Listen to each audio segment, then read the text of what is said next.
sa She kanya. really values the people who work with her. Yes, tama. And kaya kumbaga hindi ka magdadalawang isip na to stick with her all throughout dahil nakita mo talaga yung sincerity niya.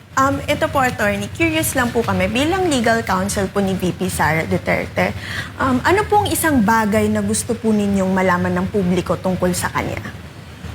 She's very different doon Talaga? sa, I guess, pinoproject sa kanya sa social media. Diba? Yeah. Siguro dalawang bagay on the professional aspect. Very decisive yung Yes. ating Vice Presidente. No? Alam niya kung anong gusto niyang gawin para sa bansa. Alam niya kung anong gusto niyang Chief gawin of sa the old trabaho block niya. talaga. Oo. Visionary. And when she decides, yun na yun. Yun na yun. Very decisive. And you need that in a leader. Yes. Yeah, oo. So, on the personal level, ano siya, very simple person. And makulit din po. May mga ganun siyang Makulit, side. no? Yeah, makulit. Well, Very you would simple know. You would know person. yun And I think it's really more of makikita mo siya bilang kung gaano siya kabuting tao, bilang Sobra. kaibigan at bilang isang ina. Yun talagang... Tulad nung ginawa po niya kay Attorney Zulaika Lopez, talagang hindi niya iniwanan. Ay, oo, ganun grabe talaga. yun. Grabe Hindi yun. Doon ako Nakipag-away pa siya. namangha Oo. talaga sa She kanya. really values the people who work with her. Yes, tama. And kaya kumbaga hindi ka magdadalawang isip na to stick with her all throughout dahil nakita mo talaga yung sincerity niya sa tao. Speaking of VP Sara, nandiyan na rin tayo sa topic na yan. Without going to any privileged information, is there any particular conversation na pwede mo i-share sa amin na that has stuck to your mind na tumatak sa iyong isipan with respect to VP Sara? It's more of the private conversations that we have. Yung Without revealing anything to you. more on the Yeah. personal level siguro. Yun yung masasabi ko. Kasi nga, ang parat kong sinasabi is, iba siya doon sa mga pinoportray sa kanya sa SOCMED or sa TV, pag may problema ka, she will really listen. So, pag nagsasabi ako ng problema kong personal, she will really listen, give me advice, and help me accept things the way they are now. Pati ba love life? Sinishare niyo po bang Nasishare love na life? Pati love life, actually. So pwede din pala siyang Tama. love guru din pala. Love guru. Love life. I agree sa sinabi po ni Attorney Powa. She's really a good listener. Naalala ko nung nag-lunch po tayo, Attorney. Talagang nakikinig siya Ay, sa'yo. yes, Yung oo. Salmo 109.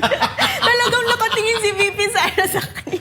Nakikinig po talaga siya. She's talking about yung lunch nung after Nung araw ng Davao. araw ng Davao. Yes. Yes.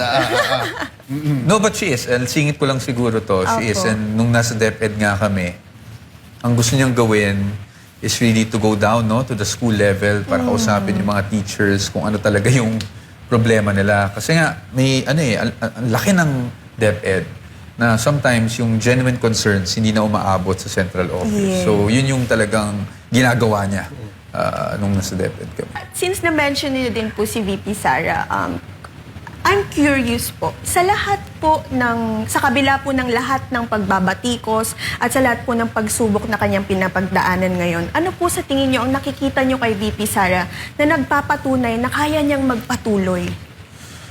I think she really has her heart in the right place. Nakita ko paano siya makipag-usap sa tao Yun yung importante, yung connection niya sa tao. And si VP, she has a way of just being unbothered by Yes. everything, na Tama. minsan I really admire her for that kasi I have to admit, Ang hirap, minsan naisip ko parang mas stress pa ako kaysa sa kanya. She really has her way. I think nakukuha talaga niya yung strength niya sa tao dahil every time may makausap siyang tao, yung suporta, di ba? So, sabi ko nga sa inyo, it's really there's just some sort of connection na hindi ko ma-explain.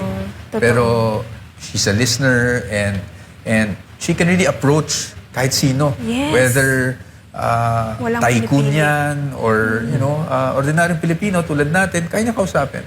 And I'm personally a witness to that. Same. Iba talaga. Sobra. Talagang tuloy lang siya sa trabaho, no, Attorney? Hindi siya... Kasi ang parati niyang pananaw is binoto siya ng 32 million. Tama. Ngayon, kung titigil ka dahil lang maraming bumabati ko sa'yo, you did an injustice to all these people who trusted you with their votes.